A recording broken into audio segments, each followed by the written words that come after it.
एक बड़ी कामयाबी मिली है पाकिस्तान को। जाहिर बात है मुश्किल हालात में जब दो बड़े मुल्क जो है वो आपस में जंग कर रहे हैं, उसके बाद इस्लामाबाद मुआहदे के ऊपर भी सिग्नेचर्स होते हैं और उसके बाद बर्गनस्टॉक के रिजॉर्ट पे भी जो कुछ मैंने खुद अपनी आंखों से देखा, पाकिस्तान के हिस्से में ये खुशनसीबी है कि ये कामयाबी पाकिस्तान को अल्लाह ताला की वजह से मिली है यहाँ पे। उसके बाद अब ईरानी सदर मसूद पेज़ेश्कियान भी जो है वो पाकिस्तान के दौरे के ऊपर आए हुए हैं। क्या बेहतर नहीं है कि इस मौके के ऊपर जब ये सब कुछ हो रहा है तो अपोजिशन की जो नाराजगियां हैं उसे भी दूर किया जाए, उनके पास भी उठ के जाया जाए, उनके साथ भी इश्यूज को रिजॉल्व कर लिया जाए? हुज़ैफा साहब जी, बहुत शुक्रिया खान साहब। एक तो मैं आपको भी मुबारकबाद पेश करता हूँ कि आलमी अमन के हवाले से जो मुआहदा जो है वो स्विट्ज़रलैंड में जब तय पा रहा था, तो आप भी वहाँ मौजूद थे और आपने उसे विटनेस किया और उन तारीख के अहम जो है लम्हात को अपनी आँखों से जो है खुद देखा। अब बात जो आपने की मुझे कि इस तारीखी मौके के ऊपर जब हम दीगर जो 2 ममालिक हैं या 3 ममालिक हैं, उनके अंदर होने वाली जो लड़ाई है, उसको ख़त्म कराकर दोनों के हाथ में फूल थमा रहे हैं कि आप लोग अमन से रहें, तो क्यों ना हम अपने मुल्क के अंदर उसकी जो है वही रिवायत जो है कंटिन्यू करें। बिल्कुल, हम तो उसके लिए तैयार हैं और उसी कंटिन्यूटी में आपने देखा कि वज़ीर-ए-आज़म साहब आज तीसरी मर्तबा मुसलसल नेशनल असेंबली के सेशन जो अभी चल रहा है, उसमें जब आते हैं तो सबसे पहले opposition leader barrister Gauhar Asad Kaiser साहब के पास चलकर जाते हैं। हमारे आपने वुज़रा का कंडक्ट भी देखा होगा कि किस तरीके से वो तहरीक-ए-इंसाफ के कल भी एक एमएनए तकरीर कर रहे थे, तो बिजली का बिल उनके हाथ में था। तो अवैस लगारी साहब खुद चलकर उनकी जो नशिस्त पर चले गए और उनसे वो बिल लिया, जो उनका मसला था, उन्हें यकीन दहानी कराई, ऐसे मैं हल कराता हूँ।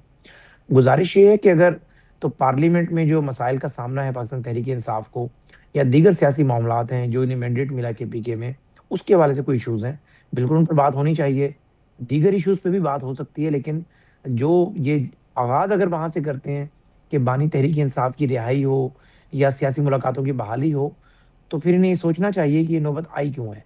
और ज़ाहिर है अगर आप वहाँ से आगाज़ करने का कहेंगे तो कोई भी हुकूमत ना वहाँ से आगाज़ करेगी और इसी तरीके से मज़ीद 2 साल गुज़र जाएँगे। अगर आपने ज़ाहिर है हमसे बात करनी है, वज़ीर-ए-आज़म साहब ने हमेशा चार्टर ऑफ डेमोक्रेसी की बात की है। आज असद कैसर साहब भी उसको रिपीट कर रहे थे, तो हम तो इसको आगे बढ़ाने के लिए तैयार हैं और हम समझते हैं कि कोई तहरीक-ए-इंसाफ पर हम एहसान नहीं कर रहे। ये हम पर तहरीक-ए-इंसाफ एहसान करेगी, ठीक। क्योंकि अगर सियासी इस्तेहकाम होगा, उसका बेनिफिट पीएमएलएन को होना है, क्योंकि हुकूमत में हम हैं और हमें बार-बार इनसे रुजू करना पड़ा, हम करेंगे। लेकिन इन दोस्तों को भी ये समझने की ज़रूरत है कि शहबाज शरीफ जैसा मुफाहमत पसंद शख्स, जिसने गुज़िश्ता 4 साल में 2018 के इलेक्शन पे कभी बात नहीं की, आज उसको भी आप लोगों ने कहने पे मजबूर कर दिया कि आप लोग 2024 में 47-47 फार्म का तो राह गलाते हैं। 2018 की आप लोग बात नहीं करते। क्यों? 2018 में कई हल्के ऐसे थे ठीक। जहां पर हमारे हारने वाले जो उम्मीदवार थे, उनका मार्जिन जो है वो मुस्तरदशुदा वोटों से कम था। यानी मकसद कहने का सर ये है मैं कि कई इजाज़त हल्कों में दीजिएगा, आपने मैं ज़रा जी शफीउल्लाह जान साहब से भी इस पर राय। शफी साहब, वैसे आप एक्नॉलेज करते हैं, जारी बात है आप खुद एक हुकूमती अहदेदार भी हैं, सूबाई हुकूमत के आप अहदेदार हैं, आप एक्नॉलेज करते हैं कि पाकिस्तान को वाकई बड़ी कामयाबी मिली है, या आप एक्चुअली डिनाई करेंगे इस बात को कि नहीं, सफारती सतह पर पाकिस्तान ने कामयाबी हासिल नहीं की?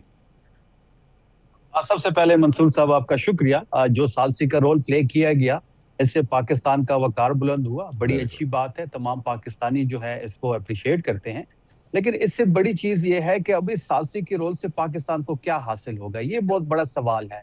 ये बहुत बड़ी अपॉर्चुनिटी पाकिस्तान के पास है, इस अपॉर्चुनिटी को अब ग्रैब करना चाहिए। ठीक। वफाकी हुकूमत को इस बारे में सोचना चाहिए कि पाकिस्तान इससे मैक्सिमम से मैक्सिमम क्या क्या चीज हासिल कर सकती है, क्या महंगाई इससे खत्म होगी, क्या पेट्रोल सस्ता होगा, ये जो रिलीफ है ये आम आदमी तक कैसे पास ऑन होगा, इस स्ट्रेटेजी पे काम करना चाहिए। अगर ये स्ट्रेटेजी इनके पास नहीं है तो फिर इस सालसी का रोल का वो बेनिफिट नहीं होगा जो होना चाहिए।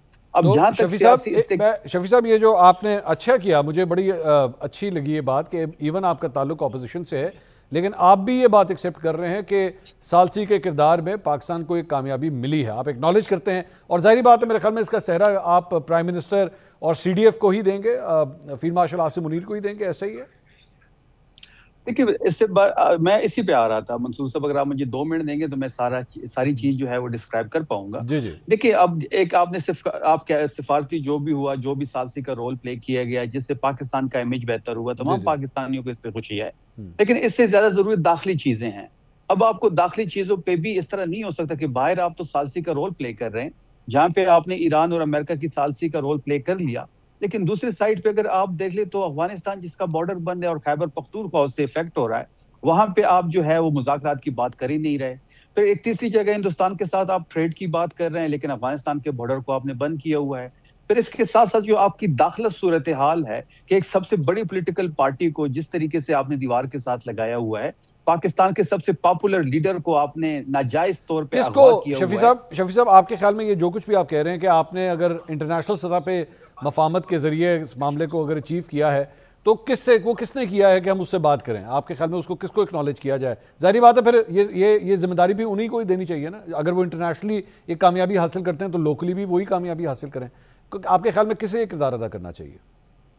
देखिए, जिसके बैसाखियों पे ये 17 सीटों की हुकूमत कायम है, जिसके पास इख्तियारात हैं, जिससे पूछा जाता है हर चीज में। जब भी हमने इमरान खान साहब की बात की है तो हमने तो हुकूमत को बेइख्तियार पाया है। अब जहां पे इख्तियार है और जिसने ये रोल प्ले किया है तो उसी से बात होगी, क्योंकि एक तो एक आम फहम है, आम ज़हन ये बात मानती है कि आप बात या कन्फ्लिक्ट जहां भी हो या जिरगा जहां भी हो, आप बात उससे करते हैं कि जिसके पास इख्तियार हो। अब जिसके पास इख्तियार ना हो तो उससे तो बात नहीं की जाती। तो ये इख्तियार सर, अमेरिका और ईरान किस तरह इसी वजीर आजम के इख्तियार को एक्सेप्ट कर रहा है सर? वो उनको तो एक्नॉलेज करते हैं कि हाँ जी ठीक है, ये शहबाज शरीफ साहब ने बड़ा रोल अदा किया। नहीं, उस मामले को आप पाकिस्तान की दाखिली सियासत से तो रिलेट नहीं कर सकते।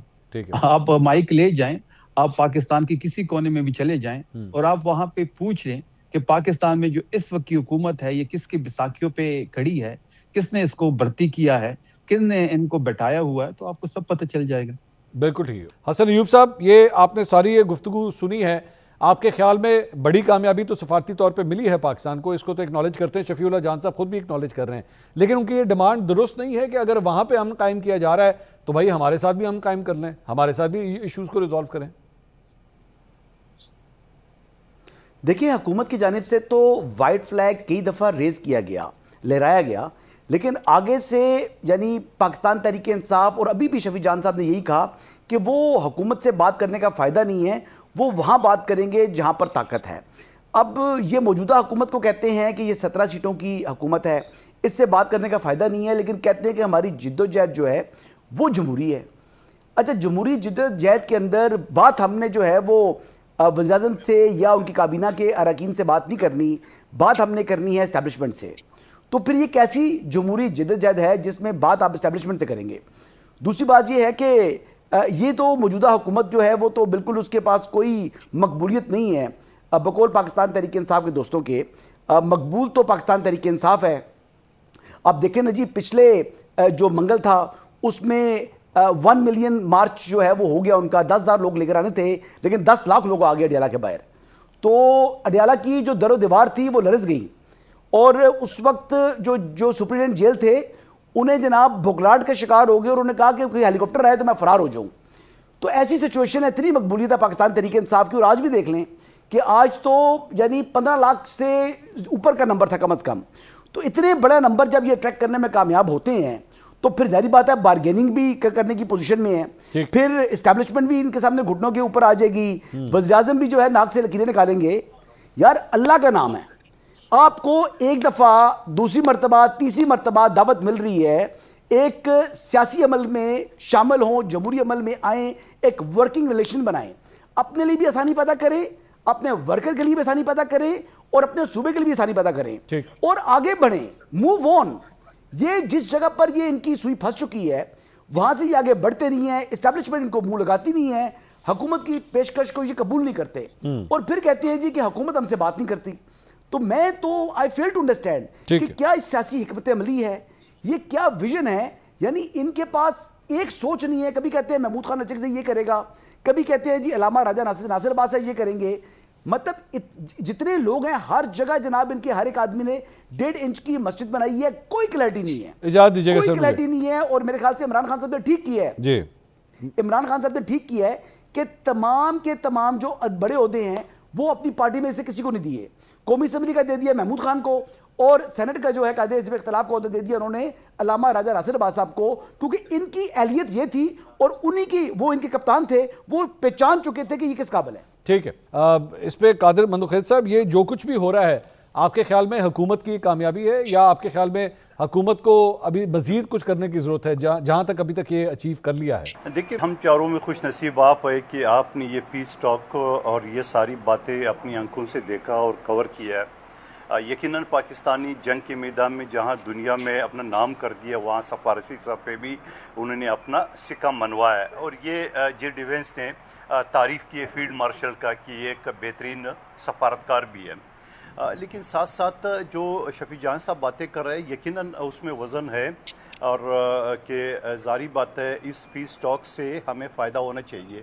यानी कोई जरगा कराता है, कोई इलाके का सरदार नवाब वो दो फरीकीन के बीच में है और वो भी कोई पैसों का अरबों खरबों का लेन देन हो, तो उस सरदार और उस मलक का भी ज़रूर कोई ना कोई असरा होता है, कोई ना कोई उनका कोई मामला होता है। और वो मामला सबसे बेहतरीन ये है कि आसिफ अली जरदारी साहब के दौर में जहाँ गैस की शॉर्टेज है और ईरान के बॉर्डर तक पाइपलाइन आ चुका है, उसको कंटिन्यू फौरी तौर पे करना चाहिए, बल्कि वज़ीर-ए-आज़म को ऐलान करना चाहिए। फिर बिजली जहाँ तुर्बत की बिजली ईरान से आती है उसको मज़ीद बढ़ाना चाहिए। वैसे आजकल तो सोलर सिस्टम आ गया, अब आगे जाके ये वापडा शाबडा के इलेक्ट्रिक इनकी ज़रूरत नहीं पड़ेंगे, ये बेकार अदारे बन जाएंगे और आवाम की जान जुड़ जाएगी और अल्लाह करे वो दिन जल्दी